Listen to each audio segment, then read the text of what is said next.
مساء الخير ومساء الحب ومساء الجمال عليكم وعلى كل الناس اللي بيشوفونا وبيتابعونا. النهارده حور حبيبتي جايه بتسالني ومعاها قاموس الاضواء، بتقول لي ان في يا بابا علينا برنامج حفظ. قلت لها حفظ ايه يا حور؟ قالت لي حفظ مسميات زي الكلمه ومعناها ومرادفها ومضادها والكلام ده. فانا بقول لهم من خلال مكاني هذا، وطبعا دي بس غلط كده عشان احنا في فانا بقول لهم من خلال هذا المكان الجميل، تعالى كده خش يا حور عشان ادم يجي معانا في الصوره،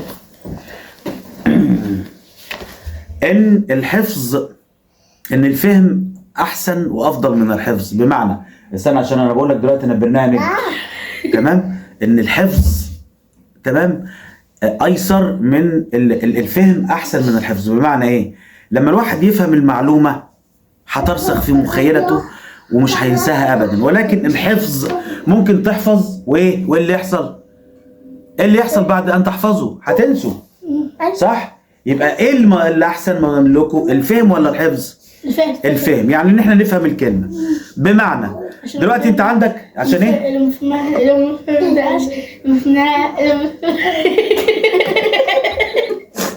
قول. لو ما فهمناهاش تمام، عشان نعرف نحفظها. الله ينور عليك. نبدأ بسم الله الرحمن الرحيم.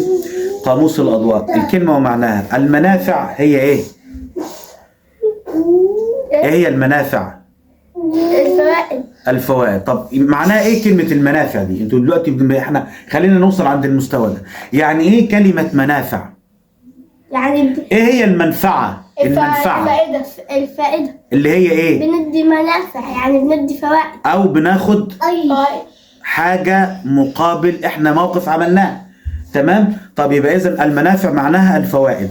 المقايدة، ما هي المقايدة؟ المبادلة. يعني ايه المقايدة؟ حد يقول لي كده يعني ايه المقايدة؟ يعني هما بيبدلوا حاجة مع بعضيها، يعني ده بيدي ده وده بيدي لده. برافو عليك يا حور، يعني هات وخد، هات وخد، دي اسمها ايه؟ المقايدة، اللي بمعنى أصح أو أدق اللي هي ايه؟ المبادلة. تمام؟ معاكم في الفيديو. طب ما معنى كلمة السلعة؟ البضاعة. برافو عليك، سقفوا لادم. ايه هي السلعة؟ البضاعة. ايه هي البضاعة؟ زي ايه البضاعة؟ اللي هي ايه؟ ايه؟ اللي هي المنتجات. زي ايه مثلا؟ زي مثلا الكوباية دي بداخلها ايه؟ بن. البن ده بضاعة. العلبة دي بتاعت مناديل، المناديل اللي جواها ايه؟ بضاعة. تمام؟ ايه ده؟ دي ريموتات تلفزيون او بتاع، معناها ايه؟ بضاعة. طب ايه هي البضاعة زي ما قلنا؟ سلعة. يبقى السلعة هي ايه؟ البضاعة. تمام. السؤال اللي جاي ده بتاع آدم.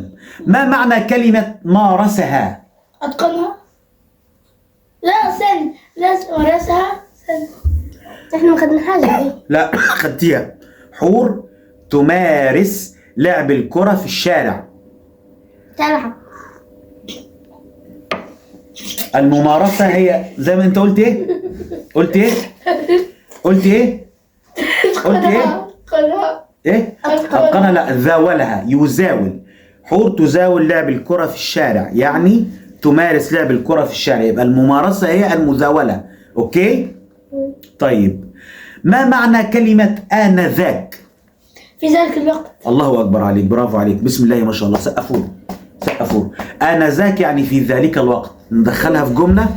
آدم كان يلعب الكرة في الشارع آنذاك. في ذلك الوقت. آدم كان يلعب الكرة في ذلك الوقت في الشارع. تمام؟ تمام. السؤال اللي بعد كده هو الاستثمار. ما معنى كلمة الاستثمار؟ الاستثمار. جاوب انت كده، معنى الاستثمار يعني ايه؟ ما معنى كلمة أن تستثمر شيئا؟ استثمار.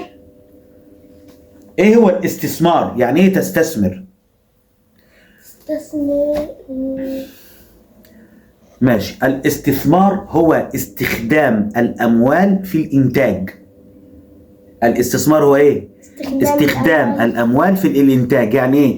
يعني مثلا حور عندها عجل، اشترت عجل، مم.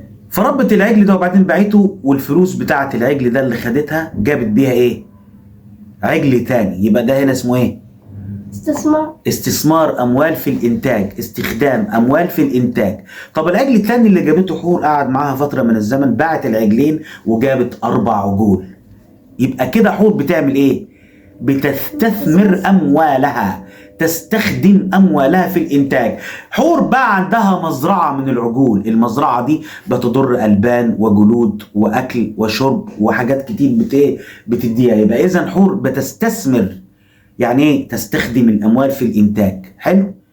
حلو. عرفتوا يعني ايه الاستثمار؟ هو استخدام الاموال في الانتاج. اوكي؟ يبقى المنافع هي ايه؟ منافع. فوائد. تمام. السلعه هي بضائع. تمام. الاستثمار هو استخدام البضائع الاموال في في الانتاج. الإنتاج. استخدام الاموال في الانتاج. حلو. من الاول المنافع هي الفوائد. البضائع هي السلع. الاستثمار هو استخدام الأموال الإنتاج. الأموال في الإنتاج. الله اكبر، بسم الله ما شاء الله، انتوا كده الله ينور عليكم. ما هو التمويل؟ نخش على الحاجه اللي بعدها عشان بعد كده نقفل الفيديو ونكمل في حصه تانية. ايه هو التمويل؟ ان انا امولك. يعني ايه؟ مساعدة. برافو عليك، اللي هو تقديم الدعم المادي والمعنوي.